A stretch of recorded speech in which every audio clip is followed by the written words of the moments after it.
सदृश गोपिन प्रेम प्रकट कलयुग ही दिखायो। निरअंकुश अति निडर रसिक यश रस न गायो। दुष्टन दोष विचारे मृत्यु को उद्यम कियो। बारन बांको भयो गरल अमृत ज्यों पियो। भक्ति निशान बजाय के काहू ते नाही लजी। लोक लाज कुल श्रृंखला तज मीरा गिरधर भजी। श्री राधे राधे। भक्तों, कुछ चीजें ऐसी होती हैं जो सार्वजनिक रूप से कल्याण के लिए ठाकुर जी सबको प्रदान करते हैं, और कुछ वस्तुएं ऐसी होती हैं जिन पर अपने खास प्रेमी जनों तक ही सीमा रखते हैं, और यदि उनका वो विशेष प्रेमी उनसे नीचे श्रेणी के साधकों को वो देना भी चाहे तो भगवान उसे उपयुक्त नहीं समझ करके जबरदस्ती रोक लेते हैं। जैसे कहते हैं कि अभी इसके अंदर वो पात्रता नहीं आई है, पात्रता जब आएगी तो उसको मिल जाएगा। कृपा तो महान पुरुषों की होती है, भक्तों की कृपा साधकों पर होती है, लेकिन ठाकुर जी उसमें एक सीमा रेखा बना देते हैं कि कृपा भी इतना करो, आगे फिर समय आएगा तो और कृपा हो जाएगी। कल आप लोग श्रवण कर रहे थे कि मीरा जी भोजराज को बताई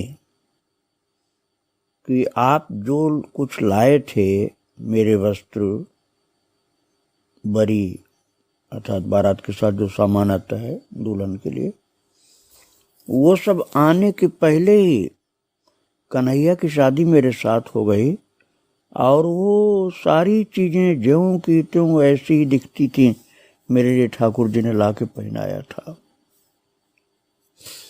तो उन्होंने पूछा कि जो मैं हार लाया था आपके लिए वो कहाँ गया? बोले वो तो हमारे गिरधर गोपाल पहने, आप देख लो। दिखला दिया गिरधर गोपाल के गले में। और मीरा जी से पूछा भोजराज ने कि आप जो हार पहन रखी है, बोले यही तो लाए थे मेरे ठाकुर जी, आप देखो। मीरा ने हार गले से निकाल करके भोजराज की हथेली पर रख दिया, और भोजराज ने उसे देखकर सिर से लगाया और फिर बहुत देर तक देखते रहे कि ये तो वास्तव में ऐसा हार है जो कोई कारीगर बना ही नहीं सकता है। इसका स्वर्ण भी अद्भुत है, इसकी बनावट भी अद्भुत है। दूर से मेरे हार जैसा लग रहा था, किंतु इसकी विशेषताएं ऐसी हैं जो स्वर्णकार हाथ जोड़ देंगे कि मेरे बस का नहीं इसको बनाना। फिर सिर से लगा करके भोजराज ने प्रणाम किया उस हार को, और फिर मीरा जी के हाथ में वापस दे दिया। और फिर मीरा जी आगे बताती जा रही हैं कि जब ठाकुर जी के साथ मेरा विवाह हुआ तो मैं चरणों में झुकी और प्रभु ने मुझे बांह भर लिया। और मीरा की आंखें अधमुदी हो गई और होठ फड़फड़ाने लगे। बोल रही थी अपनी समझ से, पर प्रभु की इच्छा से चलते हुए होठों से आवाज नहीं आ रही थी, वाणी खो गई थी। वो बोलती जा रही हैं जैसे आज भोजराज के ऊपर अपने दिव्य अनुभवों की कृपा कर रही थी। बहुत कुछ तो सुना दिया था, भोजराज की आंखों से आंसू की धार चल रही थी, लेकिन अब ठाकुर जी ने ऐसा कर दिया कि होठ फड़फड़ाते रहे, वाणी खो गई थी, इसलिए भोजराज को अब सुनाई कुछ नहीं पड़ता था। मीरा जी की अधमुदी आंखें ऐसी लगती थी जैसे अपार्थिव हैं, प्राकृत नेत्र नहीं है, ये कुछ दूसरे लोक में पहुंची हुई आंखें हैं। डर लगता था उन आंखों को देखकर। भोजराज ने घर बाहर रणांगण में ऐसी दृष्टि कभी नहीं देखी थी। उनसे ढलते आंसू, ऐसा लगा जैसे मोती की लड़ियां टूट टूट कर झर रही हैं। और मीरा के हाथ से वस्त्र सुई ये सब गिर पड़े थे। हाथ गोद में अपने आप जैसे गिर गया हो और सिर से साड़ी सरक गई। मीरा के होठ ऐसे खुल गए जैसे लगता था महाराज गुलाब की दो पंखुड़ी खुली हुई हो और उनके भीतर से श्वेत दंत पंक्ति झांक उठी। भोजराज ने गौर से देखा, कहीं भी दिखावा नहीं था। समझ में आ रहा था कि दिखावा ये हो ही नहीं सकता है। जी चाहा कि उठ कर के थोड़ा पानी पिला दें मीरा जी को। इनकी हालत कैसी हो गई है, पर अपनी विवशता स्मरण करके वैसे बैठे रहे कि पानी पिलाने में मैं छू दूंगा तो दोष मुझे लग जाएगा, अपराध बन जाएगा, प्रतिज्ञा नष्ट हो जाएगी, इनकी पवित्रता में कहीं मैं बाधक न बन जाऊं। और महाराज कुछ देर बाद देह में चेतना के लक्षण मीरा जी के शरीर में दिखलाई पड़े। अर्ध निमीलित दृगों से धीरे धीरे पलक थोड़ा सा उठी, उनमें पहचान की क्षमता आई। उन्होंने आंचल से मुंह पोंछा। भोजराज की ओर देख करके दृष्टि झुका ली मीरा जी ने। अब उनके लगा कि क्या क्या हो गया मेरे साथ। और भोजराज ने याद दिलाया कि आप कुछ बता रही थी हमको, पर आवाज नहीं आ रही थी, आपके होठ चल रहे थे। मीरा जी ने कहा कि मैं कुछ बता रही थी आपको, क्या कर रही थी? मीरा जी हल्का सा मुस्कुरा के बोली, मैं तो पागल हूं, आपको कोई अशोभन बात तो नहीं मैंने कह दिया? भोजराज जी बोले, नहीं हुकुम, आप ठाकुर जी से विवाह की बात बतला रही थी मुझे कि कक्ष में पधारने पर आपने प्रणाम किया। और आगे भोजराज बोले नहीं। तो मीरा जी ने कहा फिर खोए हुए से स्वर में बोली। उनकी दृष्टि जैसे कहीं दूर जा लगी थी। रात को नींद खुल गई, उनका कंठ फिर गदगद हो गया, पर उन्होंने उसको बहुत कुछ संवरण करने का प्रयास किया। लगा कोई मेरे साथ सोया है। चौंक करके आंखें खोली तो देखा कि मेरे सिरहाने एक भुजा लगी है। अब भक्तों, ये मीरा जी ने कृपा करके भोजराज को सब बातें बताई हैं कि सपने में जो मेरी शादी हुई थी, तो वो तो सपना कह सकते हैं आप, लेकिन मेरे तो सारे कपड़े बदल गए थे। विवाह वाले सब कपड़े थे, विवाह वाले श्रृंगार थे, विवाह वाले आभूषण मेरे शरीर में सब पहने हुए थे।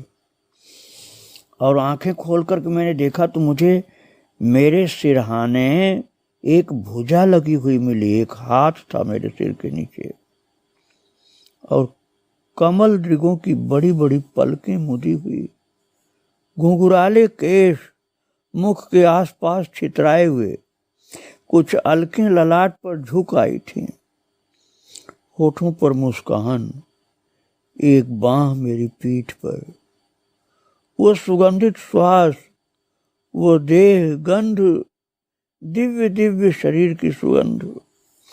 इतना आनंद कैसे संभाल पाती मैं? फिर चेतना मुझे छोड़ गई, अर्थात मैं मूर्छित हो गई। प्रातः सबने देखा गठजोड़ा, गांठ लगा हुआ, हथलेवे का चिन्ह हाथ मिलाने का, गहने वस्त्र चूड़ा। यहां से आया हुआ चूड़ा तो मैंने पहना ही नहीं जो आप ले आए थे, क्योंकि मैं पहले से पहनी हुई थी। मैंने पहना नहीं था, मेरे ठाकुर जी ने सब पहना दिया था। गहने वस्त्र सब ज्यों के त्यों रखे हुए। अब भोजराज जी को जिज्ञासा और बढ़ी, प्रेम बढ़ा, भक्ति बढ़ी। फिर उन्होंने अपनी पवित्र जिज्ञासा से धीरे से कहा मीरा जी से कि जो आपके पास पलड़ा आया था मैं देख सकता हूँ क्या? तो मीरा जी बोले अभी मंगवाती हूँ। उन्होंने अपनी सखियों से, मंगला से और मिथुला से कहा बुलाकर।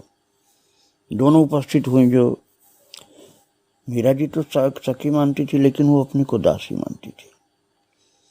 तो उन्होंने कहा कि वो उठा करके ले आओ पलड़ा, जो द्वारकापुरी से आया था, जो बारात द्वारका से आई थी, मैंने बताया था, वो पलड़ा ले आओ।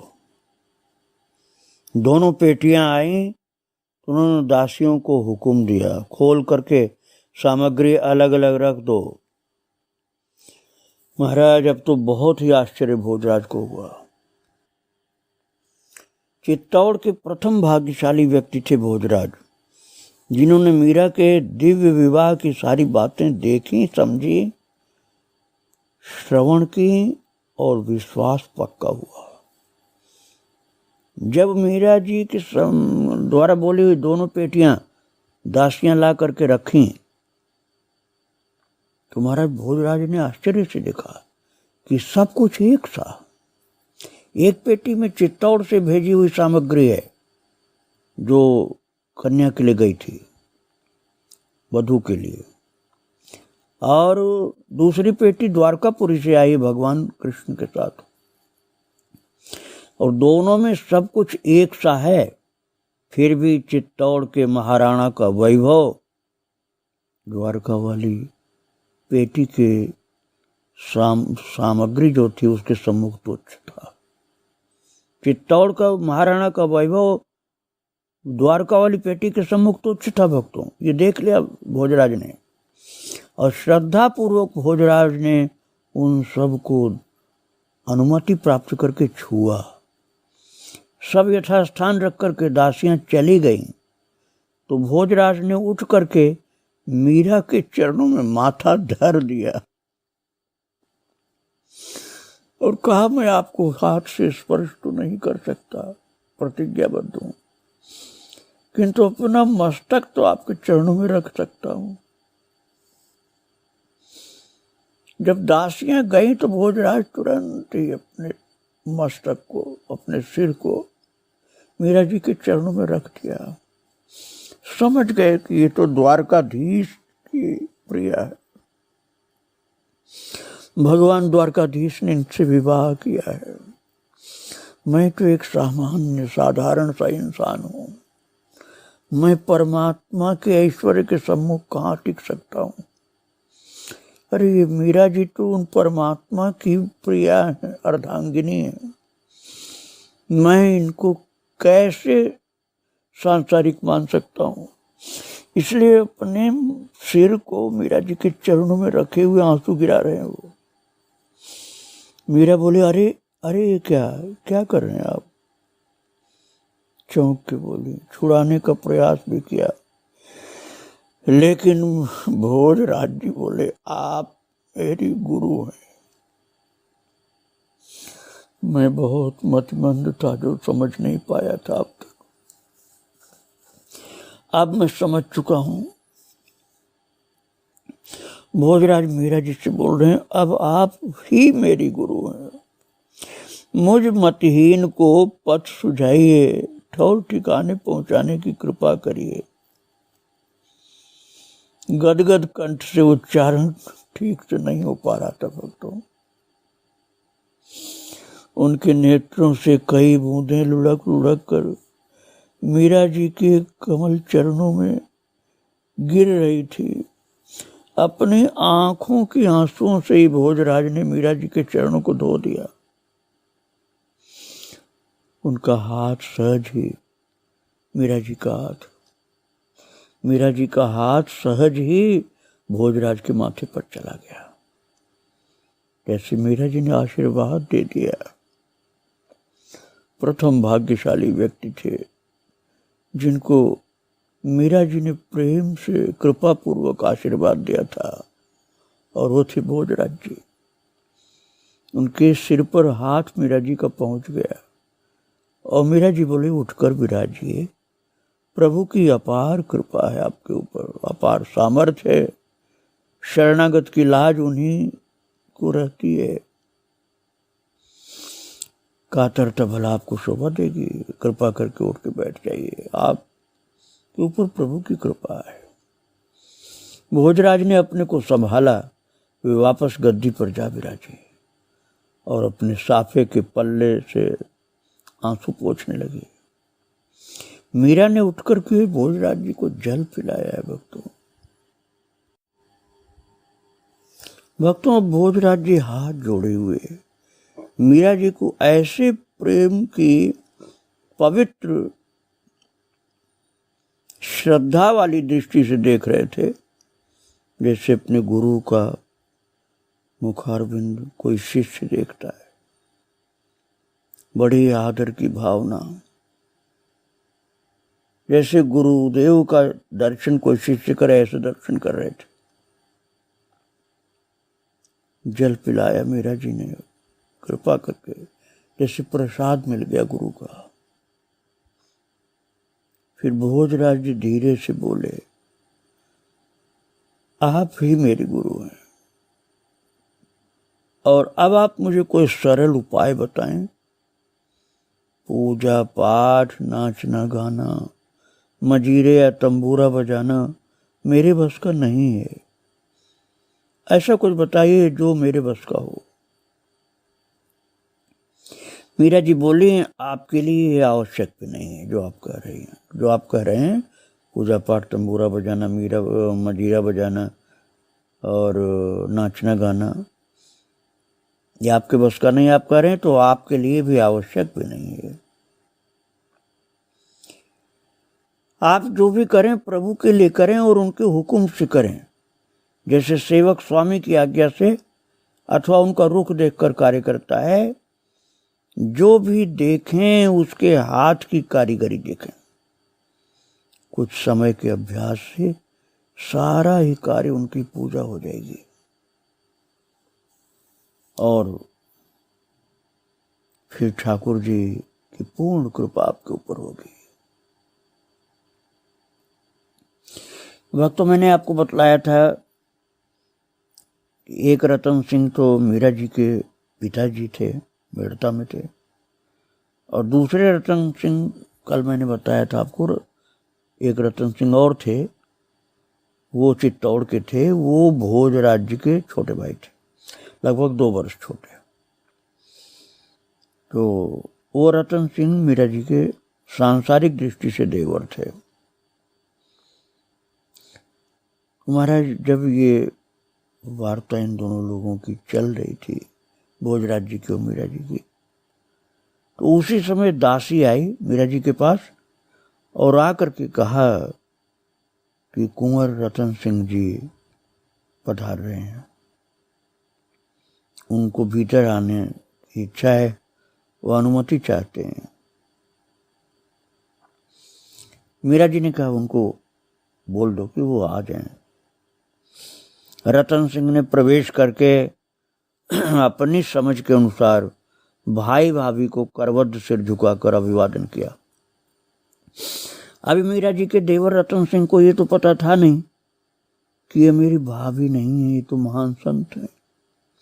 वो यही समझ रहे थे कि भोजराज भाई हैं और मीरा जी भाभी हैं। तो उसी भावना से उन्होंने सिर झुका के अभिवादन किया था और उनको देख करके मीरा जी खड़ी हो गई, क्योंकि मीरा जी को पता था कि ये अभी मुझे जिस दृष्टि से देख रहे हैं उस दृष्टि के अनुसार मुझे अभी व्यवहार करना चाहिए। तो जब रतन सिंह ने हाथ जोड़ के प्रणाम किया तो उनके अभिवादन के उत्तर में हाथ जोड़कर मुस्कुरा करके मीरा जी ने कहा, पधारो लाल जी, मैं बलिहारी, कैसे पथ भूल पड़े आज, कैसे याद आई इधर की। आप कभी याद करने की कृपा ही नहीं करती, ऐसा बोले रतन सिंह। भाभी कह रहे थे वो, वहाँ भाभी शब्द को भाभी सा बोलते हैं। सा अधिकतर उधर लग जाता है। जैसे बाई को बाई सा बोलते हैं, ऐसे ही भाभी को भाभी सा बोलते हैं। तो रतन सिंह जो देवर थे, उन्होंने, एक रतन सिंह पिताजी थे, अब उनकी बात मैं नहीं कर रहा हूँ, जो देवर थे रतन सिंह भक्तों, इन्हीं ने पूछा था एक बार, मैं आपको पहले सुना चुका हूँ, कि आप दोनों के बीच में ये क्या टोटका है। टोटका उन्होंने कहा था ये रतन सिंह जो देवर थे ठाकुर जी के लिए। तो भोजराज ने कहा था टोटका नहीं, यही दूल्हा है, मैं टोटका हूँ। और भी उनके समझ में बात आई नहीं थी, लेकिन भोजराज ने बोल दिया था। अभी तो वो यही समझ रहे हैं रतन सिंह कि ये भाई और भाभी हमारे। तो जब वो मीरा जी बोले कि आज कैसे रास्ता भूल पड़े इधर आए, तो बोले रतन सिंह जी कि भाभी साहब, आप कभी याद करने की कृपा ही नहीं करती, बहुत इच्छा रहती थी आपको देखने की। देवर रतन सिंह ने कहा कि भाभी साहब, दर्शन की तो मेरी इच्छा कई दिन से थी, लेकिन मैं जिसको पूछता आपके विषय में वही कहता था कि अब आपको भजन पूजन से अवकाश नहीं है, किसी से बात नहीं कर सकती। मैं तो आज हिम्मत करके चला ही आया हूँ आपके पास। तो मीरा जी बोली कि विराजिए। मीरा जी ने भोजराज की गद्दी की ओर संकेत किया कि वहाँ विराजिए, भाई के बगल में। किंतु रतन सिंह जी ने उस गद्दी को दाहिने हाथ से छू करके नीचे गलीचे पर ही बैठना ठीक समझा और नीचे बैठ के गलीचे पर। मीरा ने कहा, अरे अरे नीचे क्यों, ऊपर विराजे आप। तो रतन सिंह जी बोले, भाभी साहब, बाबूजी हुकुम मालिक हैं, इनके बराबर मैं कैसे बैठूंगा। यद्यप 2 ही साल बड़े थे, लेकिन रतन सिंह जी तो राजा नहीं थे ना, इसलिए वो बोले कि भाभी साहब, बाबूजी हुकुम तो मालिक हैं, इनके बराबर मैं कैसे बैठूंगा। तब तक भोजराज ने बाह पकड़ करके उनको गद्दी पर खींच लिया और हंसते हुए बोले, समय से पहले ही बोझ मत रखो भाई, पहले उसे उठाने की शक्ति तो आए। मीरा जी ने पूछा, कैसे पधारना हुआ। साथ ही दासी को बुला करके भोजन सामग्री लाने के लिए कहा। तो रतन सिंह बोले, नहीं नहीं भाभी, हमारा बाहर सब कुछ तैयार है, भोजन आखेट पर जाने के लिए भी सोच रहा हूँ। तो भोजराज की ओर देखकर बोले कि अखाड़े में नहीं पधार रहे हैं। कहा कि अच्छा थोड़ा तो प्रसाद पा लीजिए, थोड़ा मुंह जूठा कर लीजिए, फिर दोनों भाई पधारे। मीरा ने आग्रह किया और दासी ले आई भोजन की सामग्री, चौकी पर सजा दी गई और चंपा जलपात्र लाई। अब आप ध्यान रखना भक्तों, ये चंपा साधारण दासी नहीं है, ये चंपक लता जी हैं, मीरा जी की सखी हैं चंपक लता। भगवान राधा कृष्ण की इच्छा से और आज्ञा से ही मीरा जी को संभालने के लिए जन्म लेकर आई थी। ये चंपक लता जी स्वयं है, जन्म क्या इनका प्राकट्य हुआ था मीरा जी को संभालने के लिए। और मीरा जी ने आग्रह किया, आरोगो आप लोग प्रसाद पाओ, आप भी साथ दीजिए। रतन सिंह से कहा, आप भी साथ दीजिए इनका। दोनों लोगों ने प्रसाद पाया भक्तों। तो आखेट पर जाने की बात थी। तो भोजराज ने मीरा की ओर देखा कि जैसे कोई गुरु की ओर देखकर पूछे कि मैं क्या आखेट पर जाऊं। मैं तो, उनका संकेत था कि मैं आपका शिष्य हूं, आप मेरे गुरु हैं, अब आप आज्ञा दीजिए तब मैं आखेट पर जाऊं। तो मीरा जी ने कहा, आप जाइए, लेकिन ये ध्यान रखिए कि पशु वही मारे जाएं जो गांव, जनपदों और जीव जंतुओं, मनुष्यों के लिए विपत्ति बन गए हों, अर्थात जो पागल पशु हों, जो सबको मारते हों, काटते हों, खा जाते हों, खतरनाक जो हों, जो नरभक्षी हो चुके हों, केवल ऐसे पशुओं को ही मारना। और या तो जो अतिवृद्ध हों, जो भोजन जुटा नहीं सकते हैं, टोली से अलग हो चुके हैं और उनका जीना मुश्किल हो चुका है, ऐसे पशुओं को न मारना राजा के लिए अभिशाप होता है। राजा को अधिकार ही नहीं, कर्तव्य भी होता है कि ऐसे पशु को मार दें आखेट में। सामान्यतया सभी हिरणों को या सभी जंगली जानवरों को, सिंह को, बाघ को, चीता को मारना पाप है, लेकिन जो पशु नरभक्षी हो चुके हैं, सब जीव जंतुओं को, मनुष्यों को मारते हैं, गांवों में घुस करके उनको मार सकते हैं। और या ऐसे बुजुर्ग हो चुके हैं पशु कि जिनको अब खाने के लिए भोजन जुटाने की सामर्थ्य नहीं है, तो राजा के लिए कर्तव्य होता, अधिकार होता है, आप राजा हैं, आप आखेट में उनको मार सकते हैं बस। और निर्दोष पशुओं को आप नहीं मारिएगा। जैसे गुरु की आज्ञा मिली और महाराज मन ही मन भोजराज ने मीरा को प्रणाम किया, क्योंकि साथ में छोटा भाई था, इसलिए प्रत्यक्ष प्रणाम अब नहीं कर सकते थे, उनको अपनी भक्ति को गुप्त रखना था। और दोनों भाई, छोटा भाई तो प्रत्यक्ष प्रणाम किया, बड़े भाई भोजराज ने मन ही मन मीरा जी को प्रणाम किया। और ये लोग फिर चले जाते हैं और मीरा बाई अपने ठाकुर जी की सेवा में, भक्ति में, ध्यान में, पूजा में लग जाती हैं। आगे की बातों को भक्तों में फिर आपको सुनाऊंगा। आज यहीं पर प्रणाम करके विराम दे रहा हूँ। श्री राधे राधे, जय श्री राधे राधे।